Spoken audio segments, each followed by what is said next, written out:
mengukir sejarah, timnas Indonesia taklukkan Saudi Arabia 2-0 tanpa balas. Indonesia baru saja menjalani laga matchday kelimanya di putaran ketiga kualifikasi Piala Dunia 2026 zona Asia. Sejarah itu tercipta saat skuad Garuda mampu menumbangkan raksasa Asia, Arab Saudi dengan skor 2-0 di Stadion Gelora Bung Karno, Selasa 19 November 2024. Ini adalah kemenangan pertama timnas Indonesia yang mampu tembus ke round 3 kualifikasi Piala Dunia. Dalam sejarah sepak bola Indonesia, pencapaian terbaik hanya mampu tampil di putaran kedua kualifikasi Piala Dunia. Timnas Indonesia tidak pernah sekalipun bisa menembus ke putaran 3. Dan sejarah itu pun datang ketika timnas Indonesia yang dinahkodai Sintayong mampu sampai dan berlaga di putaran ketiga kualifikasi Piala Dunia kali ini. Dalam perjalanan skuad Garuda di putaran ketiga ini, timnas Indonesia harus bertemu tim-tim kuat yang sudah langganan Piala Dunia seperti Jepang, Australia, dan Arab. Perjalanan skuad Garuda di round 3 ini rupanya tak berjalan mulus. 3 pertandingan awal, timnas Indonesia ditahan imbang Arab Saudi 1-1, Australia 0-0 dan Bahrain 2-2.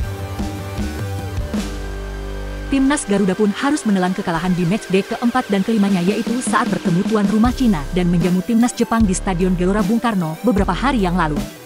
Timnas Indonesia pun akhirnya bangkit di laga ke-6-nya setelah menghajar timnas Arab Saudi 2-0 tanpa balas.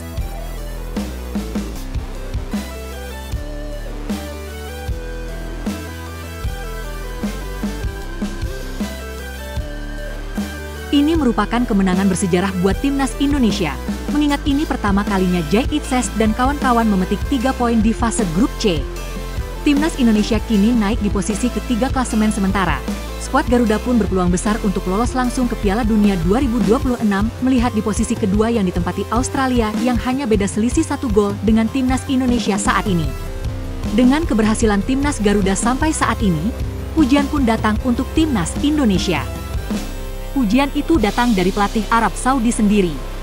Setelah menerima kekalahan dari timnas Indonesia, pelatih asal Prancis tersebut memilih untuk mengakui kekuatan yang ditunjukkan timnas Indonesia sepanjang laga.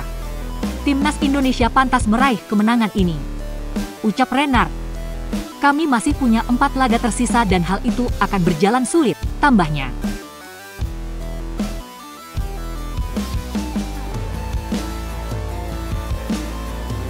Pujian pun juga datang untuk Marcelino Ferdinand setelah mampu bermain cukup apik dan satu-duanya pemain yang mampu membobol gawang timnas Arab Saudi.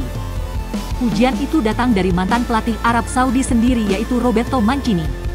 Ia memuji kehebatan Marcelino di dalam lapangan yang mampu menciptakan 2 gol sekaligus. Roberto Mancini juga pernah memuji gelandang Oxford United tersebut. Pujian diberikan Mancini setelah menyaksikan laga timnas U23 versus Irak di perebutan posisi ketiga Piala Asia U23 2024. Saat itu Roberto Mancini menyebut ada 4 pemain timnas Indonesia yang tampil bagus. Keempat pemain yang disebut Mancini yaitu Marcelino Ferdinand, Justin Hubner, Ivar Jenner, dan Nathan Joe Aon. Mungkin kini saatnya timnas Garuda dapat terbang tinggi. Kita doakan yang terbaik buat timnas kita. Semoga timnas Indonesia bisa berlaga di Piala Dunia 2026 nanti, amin. Sampai di sini dulu video kita kali ini. Nantikan kabar terupdate dari para pemain timnas Indonesia yang kita akan infokan setiap hari.